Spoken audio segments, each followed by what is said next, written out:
దానికోసమే మిమ్మల్ని అదనపు కోర్టు తెచ్చుకోమని చెప్తున్నాం. ఇట్లా ఉంటాయని అదనపు కోర్టు తెచ్చుకోమని అతనే వాళ్ళు రోడ్డు అయిపోలే 12 నేను కూడా టైం చెప్తాను కదా, టైం మార్చానే ఉంటాడు. నన్ను ఇక్కడికి పంపించుకోకుండా అతను టైం మార్చాలంటే అతని మాటల ప్రకారం మీరు ఒబే చేస్తారు. హెడ్ ఆఫ్ ది బాస్ నాకు తెలిసి ప్రభాకర్ రెడ్డి మీకు అందరికీ. అట్లాంటి లేకపోతే అతనికి పర్మిషన్ ఇవ్వడం ఏంటి, నాకు పర్మిషన్ ఇవ్వకుండా పోయేది ఏంటి? ఏంది ఇది? నేనేమన్నా చెత్త పేపర్ అయితే అట్లానే చెప్పండి. మీరు హైకోర్టుకు పోయి సుప్రీంకోర్టుకు పోయి మేము పక్కన వాదిస్తాం, డస్ట్బిన్ వేస్తాము, మాకు కావాల్సినది ప్రభాకర్ ఆదేశాలు చెప్పండి. అతన్నే మొర పెట్టుకుంటా పదంపు అటుకే అతన్నే మొర పెట్టుకుంటాను. ఆయన ఏంటంటే చెప్పినప్పుడే నాకు నీ పర్మిషన్ ఇచ్చే తప్ప పోలీసు అధికారులు అప్పీరంట వాళ్ళు చెప్తారు, నాతో చెప్తారు. అడిగిపోతాము ఇన్ని ఫోర్స్ అంతా 700-500 వచ్చినారు కదా, అంతా అతని దగ్గర అతని దగ్గరికే పోయి అతన్ని అడుగుతా. ఈ సంవత్సరంలోనే పోలీసు వాళ్ళు హైకోర్టు ఆర్డర్ కూడా లేదు, నీ ఆర్డర్ అయితే తప్ప నన్ను తాగితే పంపిరంట అనేది వాళ్ళని అడుగుతా. వాళ్ళని అడిగితేనే మేము కదా మిమ్మల్ని మొరబెట్టుకునే బదులు కోర్టు చుట్టూ మేము తిరిగే బదులు ఒకటిని అడుగుతా. ఏమయ్యా నువ్వు చెప్తే పంపిస్తారంట, నువ్వు నీ కొడుకు లేకపోతే అంతేనంట, నువ్వేమన్నా వీళ్ళకందరికీ జీతాలు ఇస్తాండవా లేకపోతే నువ్వు ఆడ ప్రైవేట్ సైన్యం పెట్టుకుని ఎట్లా నేను అడుగుతా.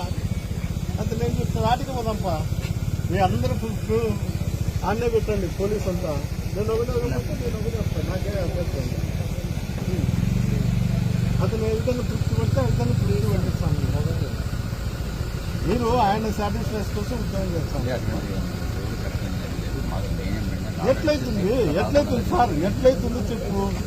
కోర్టు ఆర్డర్ కూడా 2 సార్లు ఇది కోర్టు ఆర్డర్. ముందు ఒకసారి అయిపోయింది, ఇప్పుడు ఒకసారి ఏప్రిల్ నుండి ఇది 2వసారి. మళ్ళా ఆర్డర్ కూడా డస్ట్బినే కదా అంటే దినానికి సిచ్యువేషన్ ఎప్పుడు బాగుంటుంది. మొత్తాన్ని అతనికి మోషన్స్ వస్తున్నాయని రోడ్లో పండుకుంటాడు, డాక్టర్లు నాటికే రమ్మని. మీరు ఆన్నే వాళ్ళకి చెప్పేసి ఆన్నే చూస్తాంటారు, వాళ్ళకి అతనికి ఆరోగ్యం బాగాలేదు అందువల్ల మీరు వచ్చే కాదు. ఎప్పుడైతుంది అతను డిక్లేర్ చేస్తున్నారు, ఇక్కడ పోలీసే లేదు, నేను చెప్పిందే జరుగుతుంది. వినాయక చవితికి కూడా ఎవరిని పర్మిషన్లు అడగాకండి, ఏ ఫెస్టివల్కు పర్మిషన్లు అడగాకండి. ముందో లేదో అతను చెప్తాడు, మీకు తెలిసిందల్లా అతనికి చెప్తుందల్లా.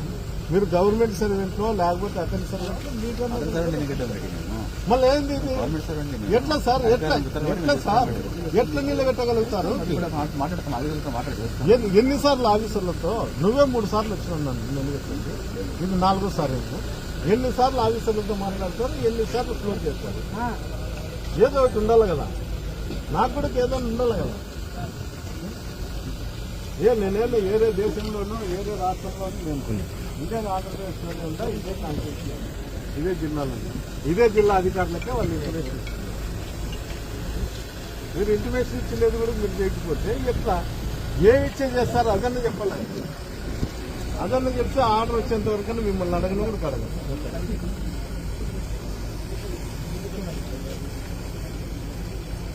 ఇది మంచి పద్ధతి కాదు సరే, మంచి పద్ధతి అయితే నేను కూడా చెప్తా. చూడండి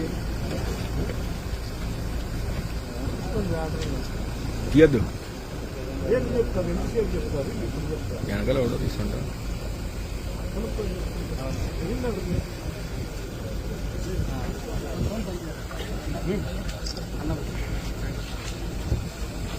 అడగండి, మీరే అడగండి. ఏంటి ఇంత అభిమానంగా ఎక్కడ కూడా జరగడం అవి టైం అయిపోయినాక నన్ను ఎట్లా టైం అయిపోయింది ఇంటికి పోని చెప్తారా? 11 అయిపోతే ఇంటికి పోండి, నేను టైం అయిపోయింది మీ ఫోన్ మీరు రాలేదు ఏం చెప్తారు?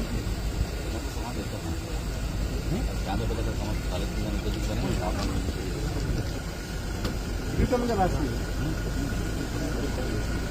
రైట్ సార్, నా కథలు అన్ని